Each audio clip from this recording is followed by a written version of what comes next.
पिछले मंगलवार को सोनाली फोगाट की मौत हुई और उसके बाद नई नई चर्चाएं शुरू हो गई हैं। सोनाली की मौत के बाद उनके परिवार के लोग भी गोवा पहुंच गए, जहां बुधवार को सोनाली फोगाट के भाई रिंकू ढाका ने अंजुना थाने में एसएचओ को संबोधित 4 पेज की तहरीर दी है, जिसमें उन्होंने पहले अपने परिवार के बारे में बताया और फिर सोनाली के पीए सुधीर सांगवान और उसके साथी सुखविंदर पर गंभीर आरोप लगाए हैं। अंजुना पुलिस की दी गई तहरीर में रिंकू ने लिखा है कि जब 2019 में सोनाली आदमपुर विधानसभा से बीजेपी की टिकट पर चुनाव लड़ रही थी, तब कार्यकर्ता के तौर पर सुधीर सांगवान और सुखविंदर उनके पास आए थे।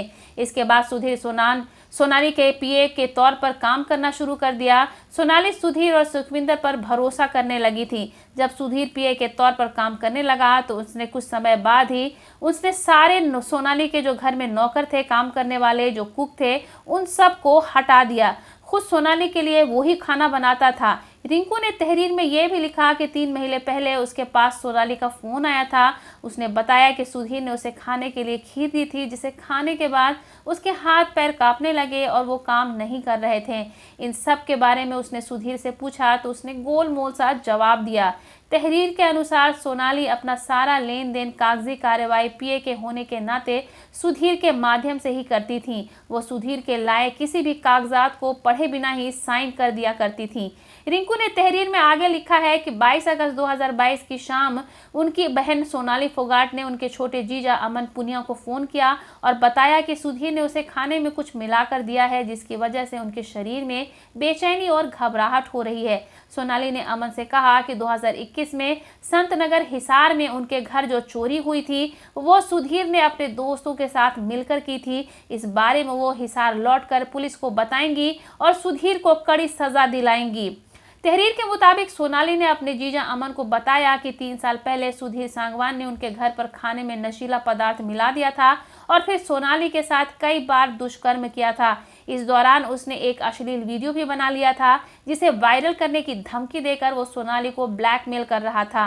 वो सोनाली से अपने कहे अनुसार काम कराता था। उसी वीडियो को वायरल करने की धमकी देकर सुधीर सांगवान सोनाली के साथ दुष्कर्म करता था और किसी को भी कुछ बताने पर वीडियो वायरल कर सोनाली का फिल्म और राजनीतिक करियर खत्म करने की धमकी देता था। सुधीर सांगवान के दबाव में ही सोनाली फोगाट ने अपने परिवार और दोस्तों से बातचीत करना बंद कर दिया था।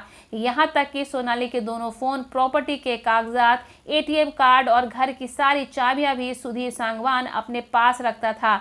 इसके बाद सोनाली ने फोन पर अपने जीजा अमन से कहा कि सुधीर और सुखविंदर उनके साथ कुछ भी गलत कर सकते हैं और फिर अचानक फोन कट गया। रिंकू ने आगे लिखा कि उसी रात सोनाली ने मां से बात की थी। उसने मां से कहा था कि सुधीर ने उसे खाना खिलाया और उसके बाद शरीर में बेचैनी और घबराहट हो रही है, शरीर में कमजोरी बढ़ती जा रही है।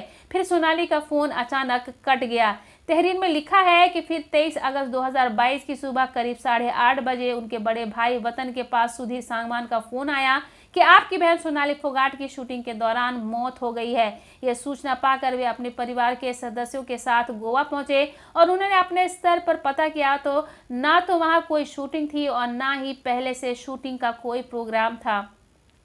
रिंकू ने तहरीर के आखिर में लिखा कि उनकी बहन ने उन्हें चंडीगढ़ में रुकने का प्रोग्राम बताया था। सुधीर सांगवान और सुखविंदर ने मिलकर उनकी बहन सोनाली फोगाट की हत्या की, संपत्ति हड़पने और राजनीतिक षड्यंत्र के तहत की है। इस हत्या में सुधीर और सुखविंदर के अलावा भी कई लोग शामिल हैं। सुधीर, सुखविंदर और अन्य लोगों के खिलाफ कानूनी कार्रवाई करके सख्त से सख्त सजा दिलाई जाए। तहरीर के अंत में प्रार्थी के तौर पर रिंकू ने अंग्रेजी में साइन किए हैं और हिंदी में अपना फतेहाबाद का पूरा पता, मोबाइल नंबर लिखा है। इसी तहरीर के आधार पर अब गोवा पुलिस जांच कर रही है। हालांकि सोनाली के फेसबुक प्रोफाइल से लाइव करके उनके भाई ने इस मामले में अभी तक कोई कार्रवाई नहीं किए जाने का आरोप भी लगाया है।